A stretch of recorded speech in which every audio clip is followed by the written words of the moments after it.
1920 год, 8 июня. В Схинвале проходит митинг, где Южная Осетия провозглашает советскую власть. Новость о советизации была озвучена с балкона дома Тикуна Карсанова. Тогда там собрались жители города. Сегодня на месте этого дома расположено здание МВД Республики Южная Осетия. В то время руководство Грузии направило в Южную Осетию карательные отряды. Грузинские газеты поддерживали репрессии, а осетин называли ядовитыми змеями с их детенышами, которые должны быть уничтожены. Это был геноцид осетинского народа. Однако с провозглашением советской власти жители Южной Осетии надеялись на мирное и безоблачное будущее. В честь событий столетней давности была названа одна из самых длинных улиц в Схинвале, расположенная в северной части столицы 8 июня. Ой, лет 45.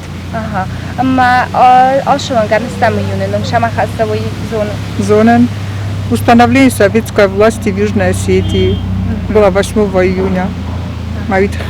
Улица несколько раз была разрушена во время военных действий, но после событий августа 2008 года были восстановлены дома. Здесь расположены также социальные объекты, есть небольшой сквер. Его жители района благоустроили своими усилиями. Посадили деревья и кустарники. В жаркий летний день они проводят здесь свой досуг под тенью берез. История названия улицы 8 июня – это олицетворение уважения осетинского народа к своему великому прошлому. Это символы не только советской власти, но и беззаветной борьбы наших предков за свободу и объединение своего народа.